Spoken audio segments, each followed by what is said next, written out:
Welcome back to my channel where I'm teaching you how to make your own Lego animation using MecaBricks and Blender. Today we are going to concentrate on just camera angles.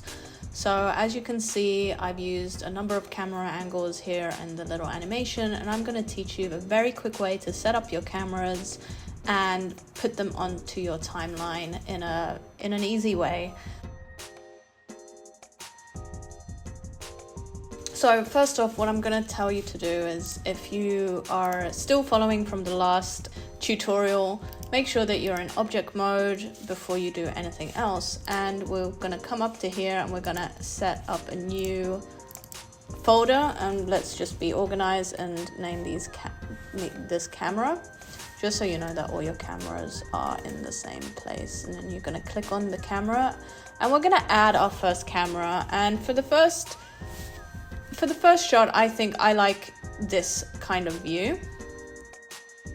Like a close-up on our minifigure, like a medium close-up on a minifigure. And I'm gonna use this area for the camera. So first off, what you're gonna do is just literally just go add camera, and the camera comes here. You wanna click on this one and you can rename it. So I'm gonna say camera A, and then I might put MS, like a medium shot here. The camera is down here. So an easy way to just make sure that you know exactly where your camera is, you can just use G, just like you move anything else, G, Z. And so here's the camera, but we don't really know what it's looking at. So I think it's 0 on the numpad, but if you're not on that, you can just go above the tab button, the squiggly line and the apostrophe, and then just press view camera 1. Or you can go view cameras and then set active camera, and then we see that this is what it is. So it's highlighted here in yellow, as you can see.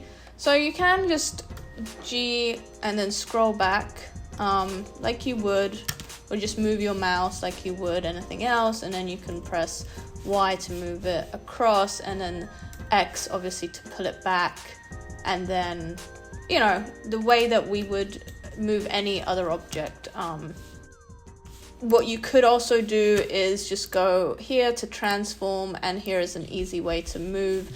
And here is easier to do any panning. So as you can see where I did a pan with my guy walking, you can easily pan it across like this. Let's just say this is my first setup. Let's put him in the center like this. I'm pretty much happy with this setup.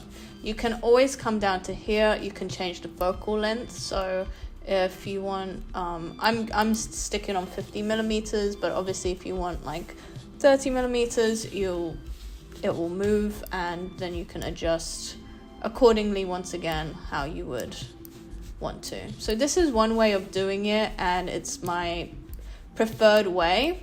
So let's just add another camera. So we're going to add another camera here. Let's just call it camera B, and we're going to, you know, check where the camera is, and it's on the floor, and you're just like, oh, and you stuck here or whatever it is, and you're like, no, I want so you're zooming out and all of this, and you want, let's just say, to move to the side, to the profile of your minifig. You can just click on his head and make sure you're highlighted here, the camera B. Click on, then you want to highlight his head, and then you can go on viewpoint, go on to align view, and then you can either do align view to active, align view to view, so it would align it to, so if you see, it would align it here, and then you can just move the camera and it will align it here. Or if you wanted to, you can, you know, you can also align view to selected. So if we select, let's say we select the printer, for example, we can just go align view to selected, and it will actually just like jump there, and then there you can, again, oops, not do that, move the camera wherever you wish. So that's 2 ways of just quickly at least placing the camera roughly where you want it. So here. So if I like this view, I am going to just set up the camera to this view. Again, press on the camera, view, align view to camera view. And now we can actually rotate it a little bit. So I don't like this too much. I want it to be, oops, a little bit like this, down, back. Here we can see that we have,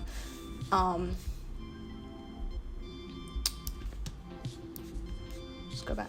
If you have like so for example, here we have the wall is basically in the way. So what you can easily do is just, you know, Command Shift everything that is in the way. So for example, here just all of this is just in the way. And what you can do is press H, and then it will hide it for you. So now you can put your camera wherever you want, and we can just do that. You can set up your cameras any way you want. I quite like this. We have the little game there. It's a little bit of a dirty shot. We can see him, we can see the screen, and when he's typing. So I like this. So we'll just keep the 3 cameras. So here's the thing. Obviously, when we go back to the front camera, we're gonna have to put everything back up. So if you wanted to quickly, let's say I wanted it to quickly move to here. So this is another way of doing it. It's like, I really want to have this is the frame. You can do camera to view and then just lock it. So now it's like locked in. So there's another easy way of just moving your camera with knowing what exactly your frame is. All right. So here I made a quick little animation. Our minifigure is typing and the phone rings and he just grabs the phone while it's in the air. It's very simple, it's not very technical. But we can use our camera angles right now to see what's best. So if we go to camera A, first of all, view camera once again, but on the timeline, we're going to press Command B. Okay, if this happens to you and where it says finished rig, all you have to do is come up to here and then you want to go to camera. And it will then press X here and delete it, and then go back. Command B, and now on the timeline we have camera A. So as we can see, camera A, I like how this is. I think I want to switch to, camera B. And so what I'm going to do is do Command B. And now while we're playing this, it will switch for us. Let's say we want to maybe just switch it back here quickly. So camera A, camera B. Now the phone rings. Of the phone, sorry, we can have the insert shot of the phone. And then maybe finish at C at the end. Let's say we just want a tracking shot and getting very close and doing a close-up of him. So we'll end it on frame 50 and we just want a whole tracking shot. It's just as simple as you clicking the camera, you do a keyframe on the camera, so you press I, so the camera here will show you the keyframe. Go to 50, and what I would do is just really use the transform on top, the numbers on top, and we can just get very close to him. And again, you can just adjust. We can see whilst start opening shot, and then it's tracking to him. So to recap, start by doing a new collection, adding your cameras.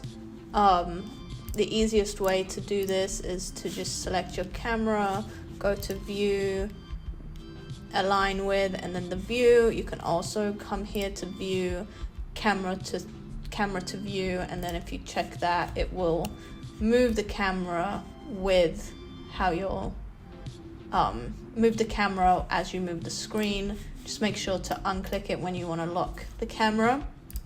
And make sure that you're not on recording the keyframes if you're trying to move the camera position without wanting to keyframe it, and just set up a new one, because otherwise it will move in the camera.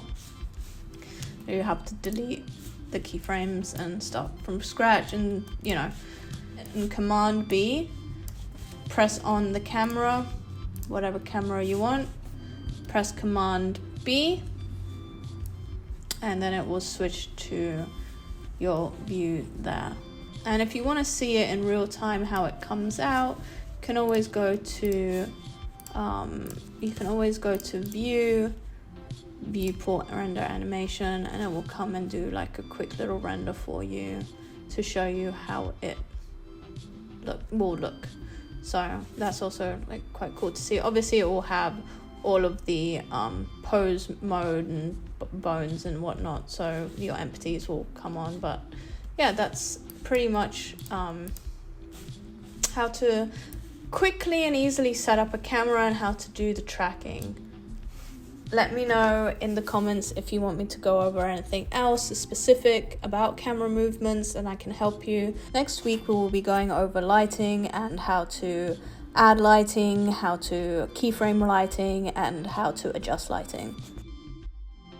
And before I go, I just want to say thank you to everyone that has been following me, giving me love, liking my content, and I hope to see you next week. Okay, bye! Don't forget to like and subscribe.